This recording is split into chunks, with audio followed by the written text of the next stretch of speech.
All right. Alison, thank you for being with us today. Thanks for having me. Yeah, so tell us a little bit about your background.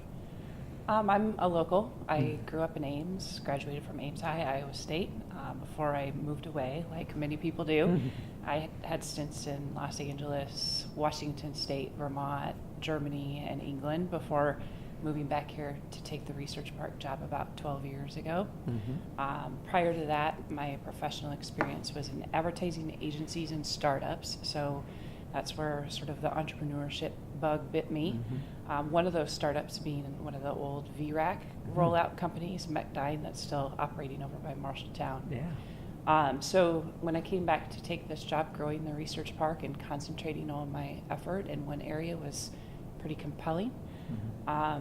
Fast forward to present, it's changed a lot in that time. Even in 12 years, the research park has changed a tremendous amount. It has. I think when I started, there were 600 people out here, and we have over 2,000 now, maybe 40 companies. But more so than that, I mean, instead of talking about volume, I think assets and resources for entrepreneurs and for folks, it's just a radical shift. It's been really fun to be part of. Yeah, is there a vibe or something like that that comes with getting to that many employees here? Definitely. I think one way that's easy to talk about it is in the sense of acquisitions. So years ago when I started, when one of our companies would get acquired, they would leave. Or even when someone would recruit a really big time hire and they would come and really like the opportunity, but we couldn't land them. And that's because if that went wrong or something happened, then what were they going to do? Or what would a trailing spouse do? So it really took building a base up here to a point where we had some critical mass that people stay.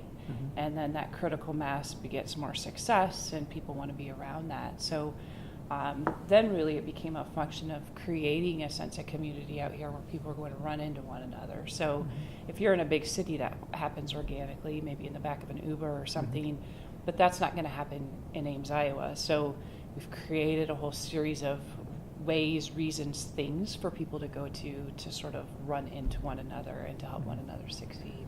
Yeah, and just little ways from where we sit here in the core facility at the Research Park is a daycare, Yes. medical clinic, and a fitness center. Yeah, and also chiropractic in there and full service pharmacy. They have a drop-in daycare over there, and then world-class restaurant over in the older part of the research park as well. So we really followed where Kiva's lead. When they came, they built a lot of that into their facility because they wanted to recruit the next great employee and felt like they needed to have that close.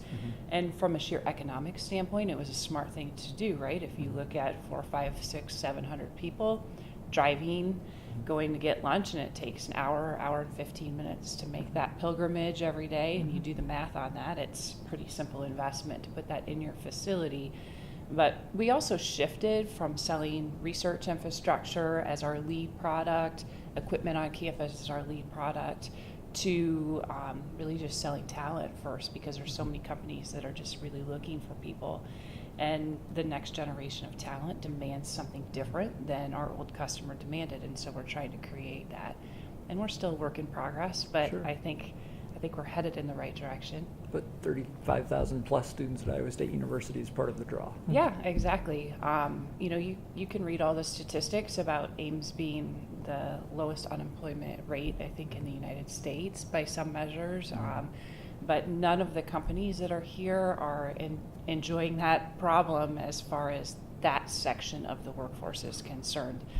You can set yourself up here and really catch from a great pool of talent that's graduating every semester. So it's turned out to be a really great model for us.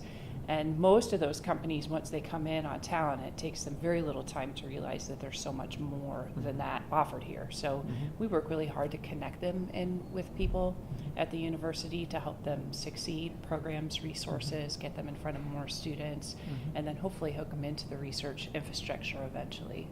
So you mentioned Kiva. So a company started by some folks who started another company here back in the 1990s, as I recall. Came back to do it again, got local investment, but eventually went on to do an IPO. And there are one other company, at least in the Research Park now, that's also a publicly traded company. So how big is it to have while having a lot of small companies, and all companies, of course, start very small, but how important is it to have a Workiva as part of the research park, a company that's went from startup to now being a publicly traded company with a national and perhaps even international footprint? It's imperative. I remember looking at data when I first started here, and that's back when Engineering and Animation was about to be acquired, if I'm remembering correctly. That was their first company. And we had ProLiant, was another great success story of the research park. And from what I could tell in the now or 30-year history of this place, if you get one of those companies, you're likely to get 3 to 5 companies that come as a result. So just that alone is enough to spawn a great deal of success. But Workiva came at a time where that had already happened a couple of times here. So we were gaining some momentum, and then they set down roots and really became a model by which everybody else could look and say, hey, look what's possible in Ames, Iowa.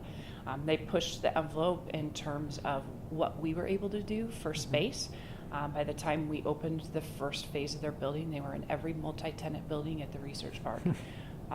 They moved those folks into the first phase. We immediately started the second phase, and again, by the time we got that done, they were in every single multi-tenant building of the research park. And that's just one piece of it. I think another big piece of it is corporate culture. So you see those employees all throughout our community. They are my first call if I need volunteers for something. They push sustainability. There's just so many great things happening within the 4 walls of that company that have absolutely nothing to do with their product, and it catches fire as far as the whole place is concerned.